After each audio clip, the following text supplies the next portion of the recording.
Schools are supposed to be places of learning, safety and growth. But sometimes these institutions become the setting for events so horrifying they leave permanent scars on those who witness them.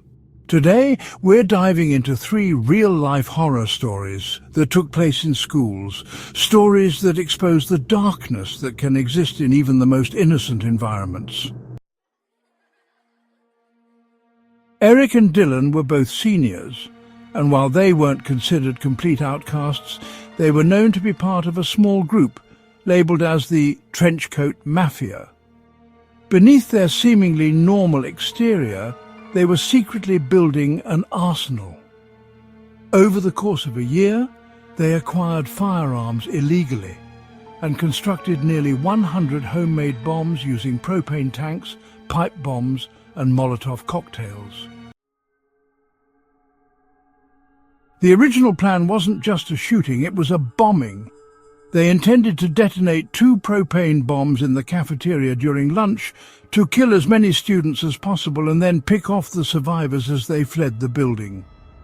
Fortunately, the bombs failed to explode. Undeterred, they launched their assault with guns. The rampage began outside. Eric and Dylan shot students near the west entrance before entering the school. Once inside, they moved toward the library, where they committed the most carnage. Witnesses reported that the pair laughed, mocked their victims, and even let some students go unharmed, seemingly playing God.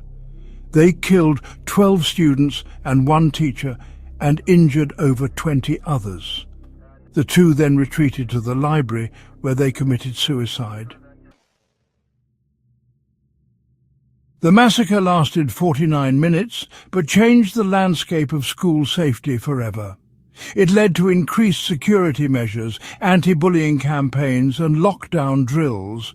The Columbine massacre also sparked intense debates over gun control, video game violence and mental health. More than 2 decades later, the event continues to be studied and remembered for both its horror and its cultural impact. Long before Columbine, another tragedy shook the foundations of school safety. On May 18, 1927, in Bath Township, Michigan, a man named Andrew Kehoe committed one of the most horrific school attacks in U.S. history, the Bath school disaster. Kehoe was a former electrician, farmer and school board treasurer. He was known to be meticulous, intelligent and deeply bitter. Kehoe was angry about property taxes used to fund the local school and blamed the financial pressure for the foreclosure of his farm. Over several months, Kehoe used his electrical knowledge to plant dynamite and pyrotol, a military explosive, beneath the school. He even timed the explosives with alarm clocks to ensure maximum devastation. At around 8:45 a.m., an explosion tore through the north wing of Bath Consolidated School. Witnesses described the sound as deafening. First responders rushed to rescue children trapped beneath the rubble. Just as they began helping, Kehoe drove up in a truck loaded with dynamite and shrapnel. He detonated it, killing himself, the school superintendent and several others nearby. In total, Kehoe murdered 45 people, including 38 children, and injured dozens more. Investigators later found another 500 pounds of unexploded dynamite in the school's south wing, indicating the death toll could have been far worse.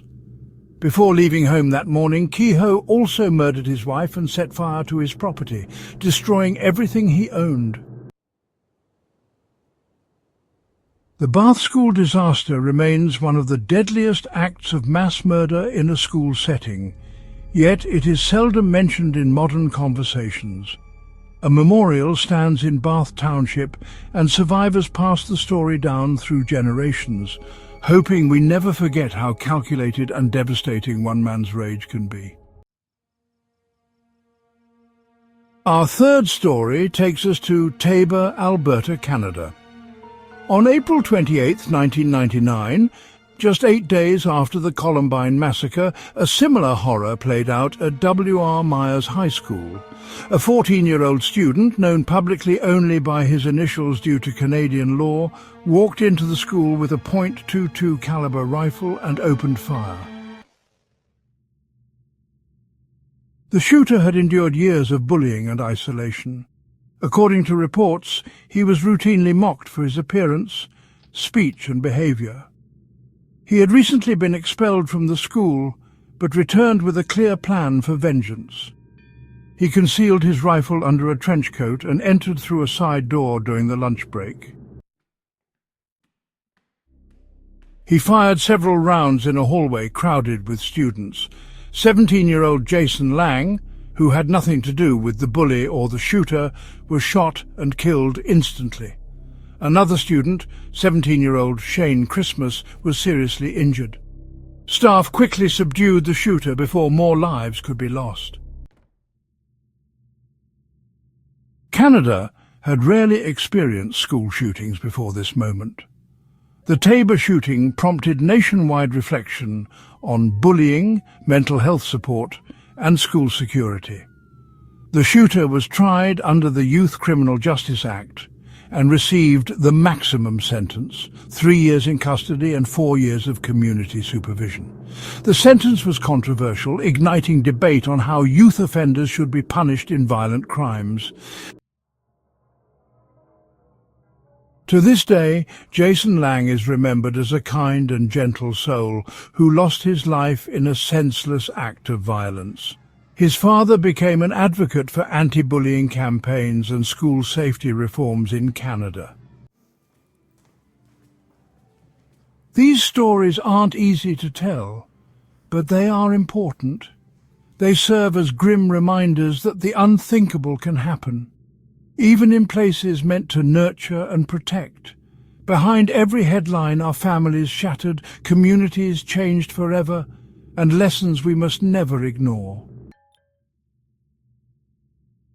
If you found this video informative, don't forget to like and subscribe for more true crime and horror stories. Stay safe, stay aware, and I'll see you in the next one.